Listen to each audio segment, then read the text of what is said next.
If you asked the Goddess of Tsukimichi who the greatest threat to her world was, she would probably point to the demons. Maybe a superior dragon. Or perhaps some unknown calamity. But there's an irony that the story has been building for years. The greatest threat to the goddess's authority may be someone she created herself. Or rather, someone she tried to throw away. But before we continue, I want to know your opinion. Do you think the goddess could still control Makoto today, or has he already surpassed the point where she can interfere with his life? Because when we analyze the events of the light novel, it becomes clear that the goddess's biggest mistake wasn't insulting Makoto. It wasn't abandoning him at the edge of the world. And it wasn't even treating him like a failure.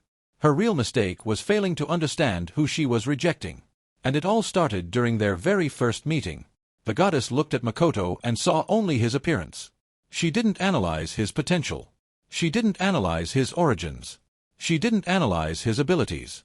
She simply decided he wasn't worthy. And then she sent him to a place where he was expected to disappear. But there's a detail from the light novel that completely changes this scene. Makoto was already an anomaly before his journey even began. Because his mana reserves were so absurdly large that almost nobody in that world possessed anything comparable. And we're talking about the very beginning of the story. Before Tomo. Before Mio. Before Asora. Before any of his major evolutions. In other words, the goddess discarded someone without even realizing what she was throwing away. But her mistake became even bigger. Because by separating Makoto from human society, she also separated him from her influence. And that allowed something unprecedented to happen. Makoto began growing outside the goddess's system. That detail may sound small, but it's one of the most important facts in the entire series. Because nearly every human in that world depends on the goddess. They depend on her blessings. They depend on her approval. They depend on the structure she created. Makoto doesn't. And the further the story progresses, the more dangerous that becomes. Because the goddess can control people. But she can't control someone who doesn't need her. Then came Tomo. One of the most powerful superior dragons in existence. And here's another detail many anime-only fans don't realize. Tomo didn't join Makoto because she was forced to. She chose to follow him. And that's an extremely rare thing. Superior dragons don't casually acknowledge others as equals. Yet Tomo acknowledged Makoto. Then came Mio. A calamity that had terrified the world for centuries. And once again, something unusual happened. Instead of destroying everything around her, she chose to follow Makoto. Do you see the pattern? We're not talking about ordinary allies. We're talking about beings who should rank among the greatest threats in the world. Yet all of them ended up revolving around the same person. But even that isn't the most dangerous part. Because the real problem began when Makoto created Asora. Many viewers see Asora as just a city. Or a kingdom.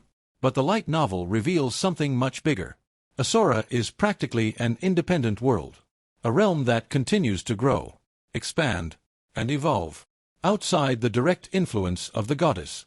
Think about what that means. The goddess rules through a system that controls races, nations, and individuals. But Asora exists outside that system. For the first time, an entire civilization exists without depending on her. And that's something no war ever accomplished. No hero ever accomplished. No empire ever accomplished. But Makoto did. Without even intending to. And the more Asora grows, the bigger the problem becomes. Because now we're no longer talking about military strength alone.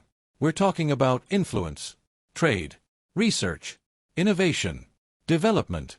Asora gradually begins producing results that even the greatest kingdoms struggle to match. And that brings us to another important detail from the light novel.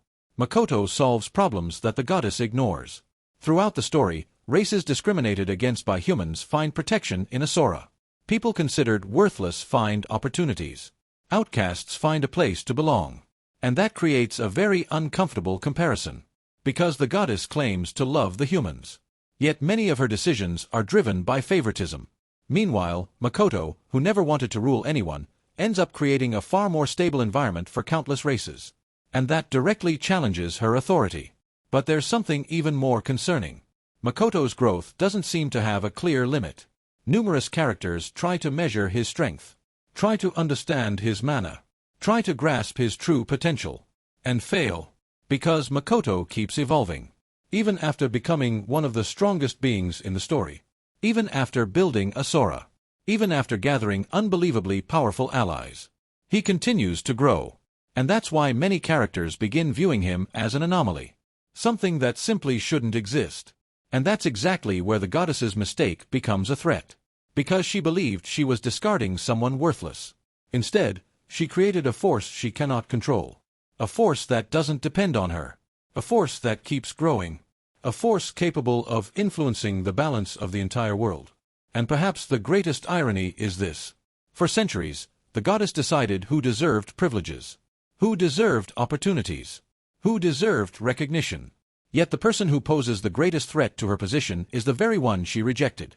And when we put all the pieces together, the picture becomes much clearer. Makoto possesses absurd amounts of mana. He earned the loyalty of superior dragons and world-class calamities. He created a world beyond divine influence. He protects races ignored by the goddess. And he continues growing without showing any signs of reaching his limit. So perhaps the real question isn't whether Makoto has become a threat to the goddess.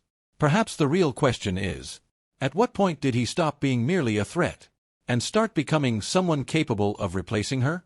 Because if there's one lesson Tsukimichi has been teaching from the very beginning, it's that the goddess made a massive mistake. And that mistake keeps growing with every new arc. And what do you think? What was the goddess's biggest mistake? Underestimating Makoto's potential? Exiling him from human society? Or allowing Asora to grow without interference? Let me know your thoughts in the comments.